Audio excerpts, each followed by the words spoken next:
মানুষের প্রয়োজন মেটাতে চেয়ে আমরা আমাদের যে পরিবেশের অন্যান্য প্রাণী আছে, এই কীটপতঙ্গ আছে বা বিভিন্ন ধরনের জীব আছে, এগুলোকে আমরা ধ্বংস করে ফেলছি। তো বিভিন্ন ধরনের জীবগুলো আছে, এগুলো কীট পতঙ্গ, এগুলোর মধ্যে ব্যাঙ একটি গুরুত্বপূর্ণ হলো আমাদের খাদ্য উৎপাদনের জন্য, যে জমির ফসল হয় ফসলের জন্য। এখানে ক্ষতিকর পোকামাকড় এগুলো খেয়ে ব্যাঙ আমাদেরকে রক্ষা করে। কিন্তু দুঃখজনক সত্য যে আমরা আমাদের এই ফসলের ফলন বাড়াতে গিয়ে বা যেভাবে মানে অন্যান্য কারণে হোক কীটনাশকের ব্যবহারটা অতি মাত্রায় করে ফেলছি এবং বিভিন্ন ধরনের ফাঁদ ব্যবহার করছি, যার কারণে ব্যাঙ সহ নানান ধরনের প্রয়োজনীয় এবং উপকারী কীট পতঙ্গ, সাপ, ব্যাঙ এগুলো মারা যাচ্ছে।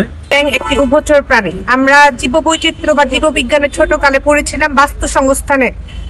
এই ব্যাঙ হচ্ছে উভচর প্রাণী হিসেবে আমাদের বাস্তুতন্ত্রকে নিয়ন্ত্রণ করে। তো এই বাস্তুতন্ত্রকে যদি আপনি চিন্তা করেন, আমাদের যে জলাশয় তারা হচ্ছে ক্ষতিকারক কীট পতঙ্গ, এবং যদি আমরা যে কৃষিকাজ সেখানে হচ্ছে ওরা হচ্ছে ক্ষতিকর কীট পতঙ্গ খেয়ে আমাদের জলাশয় এবং হচ্ছে এই জলাভূমি, তার সাথে হচ্ছে আমাদের যে হচ্ছে এই মাটি পরিবেশ সবকিছুকে ওরা নিয়ন্ত্রণ করে।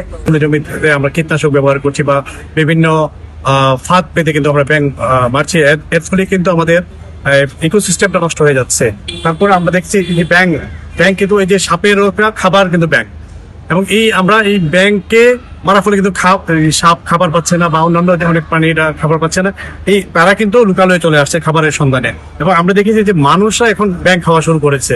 পাহাড় গিয়ে দেখবেন আপনি প্রত্যেকটা রেস্টুরেন্টে ব্যাঙ বিক্রি হচ্ছে এবং ওখানে তারা খাচ্ছে।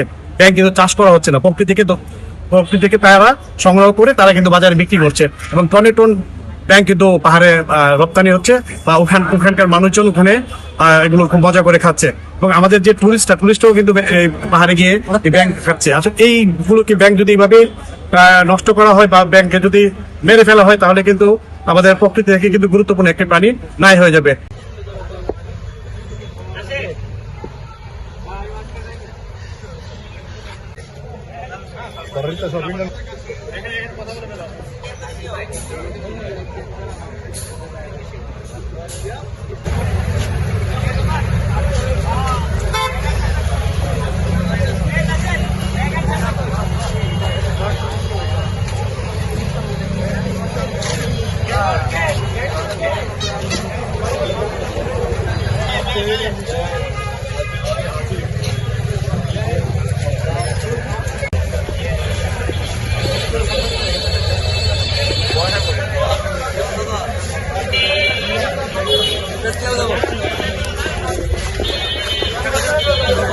ব্যাঙের একটা